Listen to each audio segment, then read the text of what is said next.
The House is resumed in accordance with the decision of the Business Committee. I call on the Honourable Lianne Dalziel to make her valedictory statement. Thank you, Mr. Speaker. To my esteemed colleagues, greetings. It is exactly 23 years ago today that the meeting that saw me selected to run as the Labour candidate for Christchurch Central began. A hotly contested selection saw the result delivered after midnight, so I was actually selected on Women's Suffrage Day. It is 120 years tomorrow since New Zealand led the world with universal suffrage.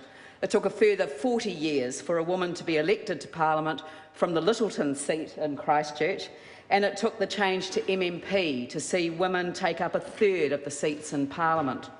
The Chinese have a saying, "Women hold up half the sky."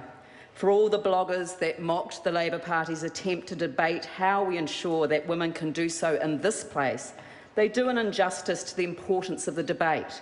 I encourage all parties to explore every option to ensure women's participation. It does matter that young girls see this as a place they can aspire to serve, and they must not find that they are staring through a glass ceiling.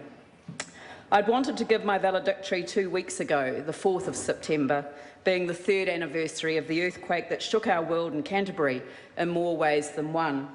I was looking for closure. I would not be leaving Parliament now if it had not been for the earthquake and all that has happened since. But today has meaning too. 23 years ago, I was preparing myself for the meeting that would lead me here.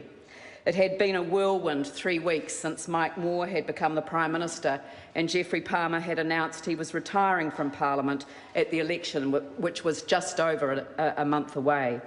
Preparing the selection speech brings back great memories, and I offer my best wishes to each of the 6 candidates who are now busy preparing their own selection speeches to contest the selection to replace me. It is hard to squeeze 23 years into the 15 minutes we are allotted. When I first arrived, we had 20 minutes for maiden speeches and valedictories. That was also the case for second reading speeches.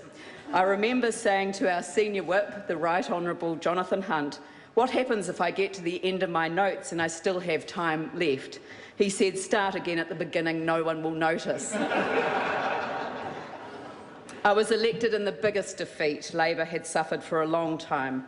Labour had 29 seats to National's 67, and Jim Anderton held the Sydenham seat for New Labour, which was to form the basis of the alliance. There were only 7 first-time Labour MPs to National's 25. My new colleagues made a formidable team. Pete Hodson, John Blinko, Steve Mahari, George Hawkins, Paul Swain, and of course the person who was to become one of my closest friends, Judith Tizard. We were collectively known as the Backbench 7. With the exception of John Blinko, who did not survive the switch to MMP, all of us served as ministers in the 3 terms of government led by the Right Honourable Helen Clark. It remains an honour and a privilege to have served the country at that level. On the other side of the House, 1990 saw the arrival of the likes of Bill English, Tony Ryle and Nick Smith, all members of the Brat Pack, now all highly ranked ministers with huge importance to the city of Christchurch. I will be in touch. 1990 was a good year to arrive. Opposition is a great place to learn the ropes. I've always encouraged new colleagues to take calls. It helps build confidence, which is actually what this place is all about. A government falls on the loss of confidence. Before Christmas, the Employment Equity Law had been repealed and the Employment Contracts Bill had been introduced, along with a first of a number of social security bills, this one bringing in the benefit cuts. The first budget that I listened to sitting in the House as an MP was the 1991 budget. The Minister of Finance had herself labelled it as the mother of all budgets, and it was. I remember describing it as the dismantling of the very foundations of the welfare state. The passing of the Employment Contracts Act remains a low point for me. The claim that individuals would have the freedom to negotiate with their employers was the mantra designed to disguise that the only bargaining strength many employees had was being stripped away. Collective bargaining and national awards, which guaranteed industry rates of pay above the minimum wage, were replaced with individual employment contracts. Many conditions which people took for granted, like tea breaks, had no legislative backstop and suddenly became unenforceable when national awards disappeared. In my maiden speech, I said, unfortunately, the reality of the proposals for flexibility will mean cutting real wages, cutting the lowest wages the most, and that will hurt women, breaking up national negotiation procedures, attacking employment legislation, making it easier to sack people, increasing job insecurity, attacking the social welfare system, and reducing health and safety and environmental protection. The reality is that none of those measures is a recipe for achieving economic growth, higher living standards, and an improved quality of life. A hidden cost that the ECA imposed on the nation, most recently felt in Christchurch, was the expansion of the personal grievance provisions to people in management positions above a certain salary bar. I regret that we did not reverse this when we were in office, and I make a plea for it to be addressed. Reinstate for them the tort of wrongful dismissal, a much higher threshold, and let them argue their cases in the High Court.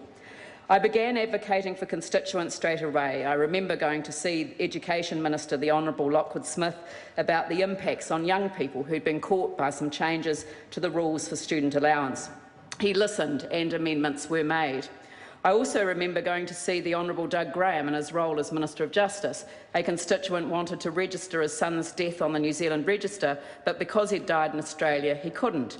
The Minister said his officials were opposed to the amendments because of the cost. I said that the cost could be recovered in the fee. To cut a long story short, my passionate plea in the House during the committee stages of the bill saw the Minister instruct officials to write an amendment overnight, and my constituent got the closure he was looking for. I always use this as an example to show that opposition MPs can be effective in this place.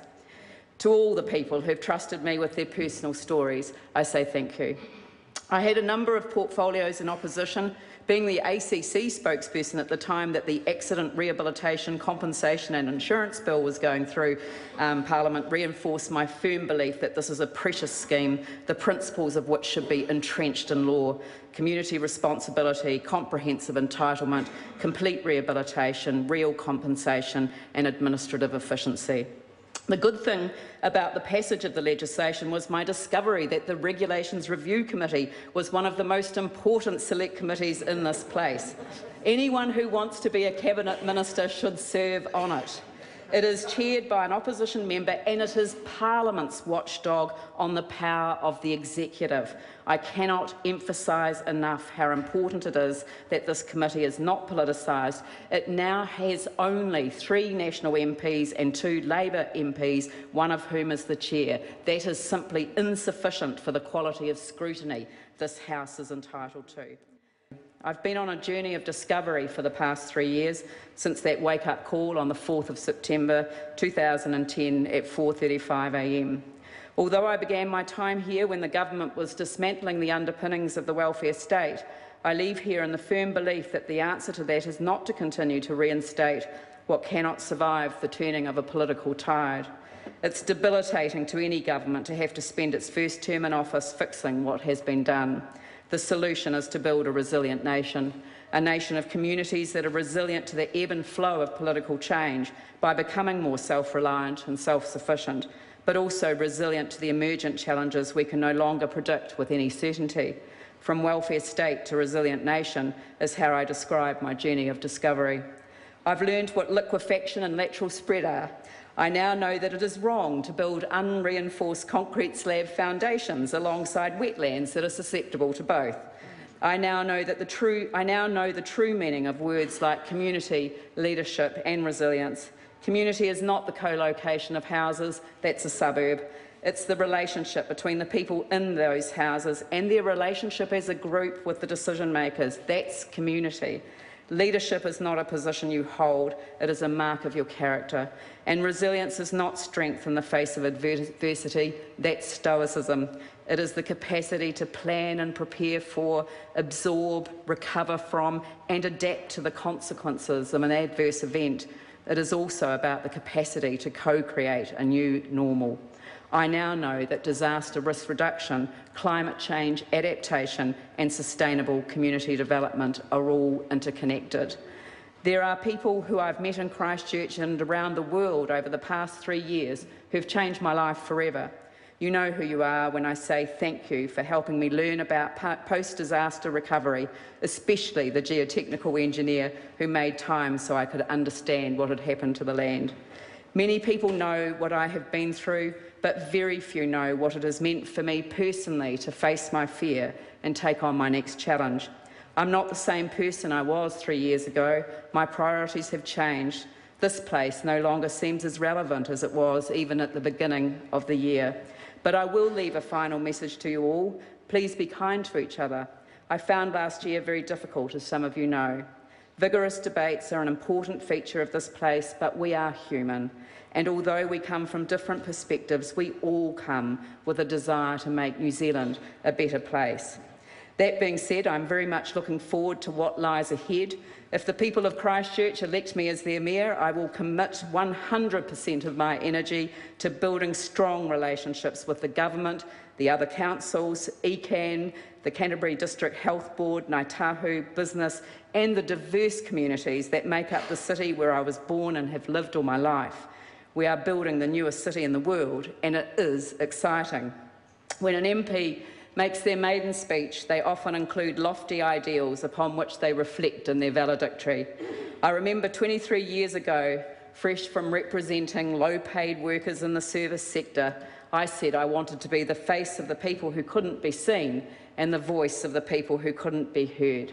And for a magic moment in time, in the silt-sodden streets of the east of Christchurch, I truly felt that I'd lived up to what I entered Parliament to do. Nō reira, tēnā koutou, tēnā koutou, Thank you. tēnā rā tātou katoa. Thank you, one and all.